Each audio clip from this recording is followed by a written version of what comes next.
ఓటుకు కోట్ల వ్యవహారంలో ఏపీ సీఎం చంద్రబాబు తనతో ఫోన్లో మాట్లాడిన విషయాన్ని నామినేటెడ్ ఎమ్మెల్యే స్టీఫెన్సన్ ధృవీకరించారు. నీకు 5 కోట్లు ఇస్తాం, నీ బాగోగులు చూసుకుంటానని బాబు హామీ ఇచ్చారని స్పష్టం చేశారు. మే 28 నుంచి రేవంత్ రెడ్డి పట్టుబడ్డ మే 31 వరకు ఏం జరిగిందో స్టీఫెన్సన్ కోర్టుకు వాంగ్మూలం ఇచ్చారు. ఓటుకు కోట్లు కేసులో కీలక పరిణామం చోటు చేసుకుంది. చంద్రబాబు తనతో మాట్లాడినట్టుగా స్టీఫెన్సన్ కోర్టుకు వాంగ్మూలం ఇచ్చారు. మత్తయ్య జెరూసలేం ద్వారా డీల్ మొదలైందని, చంద్రబాబు పంపాడంటూ సెబాస్టియన్ నేరుగా తన ఇంటికి వచ్చి బేరసారాలు చేశారని స్టీఫెన్సన్ కోర్టుకిచ్చిన వాంగ్మూలంలో వెల్లడించారు. స్టీఫెన్సన్ వాంగ్మూలంలో చెప్పిన వివరాలు ఆయన మాటల్లోనే. మే 28న ఉదయం 9 గంటలకు మత్తయ్య జెరూసలేం నాకు కాల్ చేశారు. నా నెంబర్ 9849014838కు మత్తయ్య కాల్ చేశారు. మే 30న బషీర్బాగ్లో జరిగే కార్యక్రమానికి హాజరు కావాలని కోరారు. అదే రోజు ఉదయం 10 గంటలకు బోయగూడలోని నా ఇంటికి మత్తయ్య వచ్చారు. టీడీపీ ఎమ్మెల్యే రేవంత్ రెడ్డి కలవాలనుకుంటున్నారని చెప్పారు. ఎమ్మెల్సీ ఎన్నికల్లో గైర్హాజరైతే 2 కోట్ల రూపాయలు ఇస్తానంటూ ఆఫర్ చేశారు. విదేశాలకు వెళ్లేందుకు టికెట్ కొనిస్తానన్నారు. మత్తయ్య చెప్పిన మాటలు విని నేను మౌనంగా ఉన్నా. వెంటనే మత్తయ్య నా ఇంటి నుంచి వెళ్ళిపోయారు. ఇది జరిగిన గంటన్నర తర్వాత యాంటోనీ అనే వ్యక్తి సెబాస్టియన్తో కలిసి నా ఇంటికి వచ్చారు. చంద్రబాబు తనను పంపారని సెబాస్టియన్ నాతో చెప్పారు.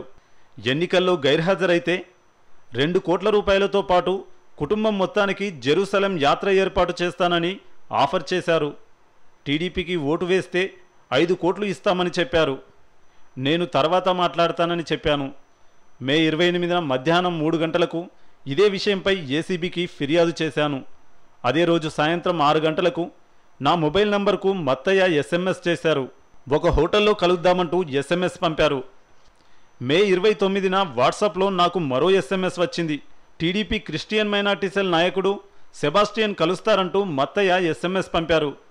టీఆర్ఎస్ భవన్లో నాకు మీటింగ్ ఉందని, మళ్ళీ కాల్ చేస్తానని చెప్పాను.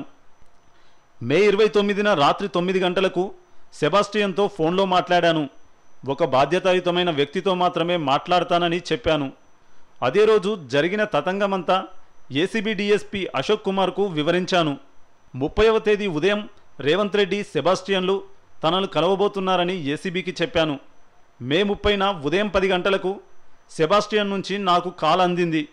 రేవంత్ రెడ్డితో కలిసి వస్తున్నట్టుగా సెబాస్టియన్ నాకు చెప్పారు. అప్పటికే ఏసీబీ అధికారులు ఐఫోన్ వాయిస్ రికార్డర్ను, వీడియో కెమెరాలను అమర్చారు.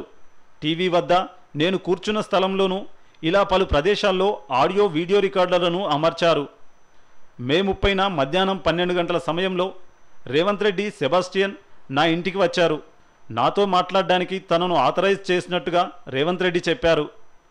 డీల్ విషయాన్ని నాకు వివరించారు. ఏపీ నుంచి ఎమ్మెల్సీగా నామినేట్ చేస్తానన్నారు. చంద్రబాబు నాయుడు దగ్గరకు తీసుకెళ్తానన్నారు. ఒకవేళ 2.5 కోట్లకు ఒప్పుకోకుంటే ఆ విషయాన్ని చంద్రబాబుకు చెప్తానన్నారు.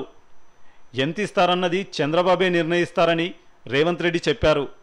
చంద్రబాబు నాయుడిని కలిసేందుకు నేను నిరాకరించాను. చంద్రబాబుతో మాట్లాడిన తర్వాత కన్ఫర్మ్ అయ్యాక మళ్ళీ మాట్లాడతానన్నారు. మే 30న సాయంత్రం సెబాస్టియన్ 3 నుంచి 4 సార్లు నాకు కాల్ చేశారు. చంద్రబాబు తీరిక లేకుండా ఉన్నారని, ఖాళీగా ఉన్నప్పుడు కాల్ చేయిస్తానని చెప్పారు. మే 30వ తేదీ సాయంత్రం 4 గంటలకు చంద్రబాబు నాతో మాట్లాడారు. సెబాస్టియన్ ఫోన్ కలిపి చంద్రబాబుతో మాట్లాడించారు. మా వాళ్ళు బ్రీఫ్డ్ మీ అంటూ చంద్రబాబు నాతో మాట్లాడారు. డీల్ గురించి చెప్పారన్నారు. నన్ను వర్రీ కావద్దన్నారు. అన్ని హామీలు నెరవేరుస్తామన్నారు. 5 కోట్ల రూపాయలు ఇస్తామని హామీ ఇచ్చారు. నన్ను జాగ్రత్తగా చూసుకుంటామన్నారు. మే 31న ఉదయం 8:50 నా మొబైల్ నంబర్కు సెబాస్టియన్ కాల్ చేశారు. మధ్యాహ్నం 2 గంటల ప్రాంతంలో రేవంత్ రెడ్డి తన ఇంటికి వస్తానన్నారంటూ చెప్పారు. మళ్ళీ మధ్యాహ్నం 3:20 సెబాస్టియన్ కాల్ చేశారు. లొకేషన్ మార్చమని, మరో ప్లేస్ అరేంజ్ చేయాలని చెప్పారు. దీంతో నా స్నేహితుడు మాల్కమ్ టేలర్ ఇంటికి రావాల్సిందిగా వారికి చెప్పాను. కొంతమంది ముఖ్యమైన స్నేహితులను కలవాలంటూ నా స్నేహితుడు మాల్కమ్ టేలర్కు చెప్పాను. తన తల్లి ఇంట్లో లేదని, తన తల్లిగారింటికి రావచ్చని టేలర్ నాకు చెప్పారు. ఏసీబీ అధికారులకు ఇదే విషయాన్ని చెప్పాను. వీడియో, ఆడియో పరికరాలతో ఏసీబీ అధికారులు ఆ ఇంటికి చేరుకున్నారు.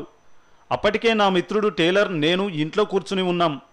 ఒక ఫోన్ వాయిస్ రికార్డర్ను ఏసీబీ అధికారులు నాకిచ్చారు. మే 31న సాయంత్రం 4 గంటలకు ఉప్పల్ వైపు నుంచి సెబాస్టియన్ రేవంత్ రెడ్డి వచ్చారు. సరిగ్గా 4:20 సెబాస్టియన్ రేవంత్ రెడ్డిలు ఇంటికి చేరుకున్నారు. కొంతసేపటి తర్వాత తెల్లటి చొక్కా జీన్ ప్యాంటుతో ఒక వ్యక్తి నల్లటి బ్యాగుతో వచ్చారు.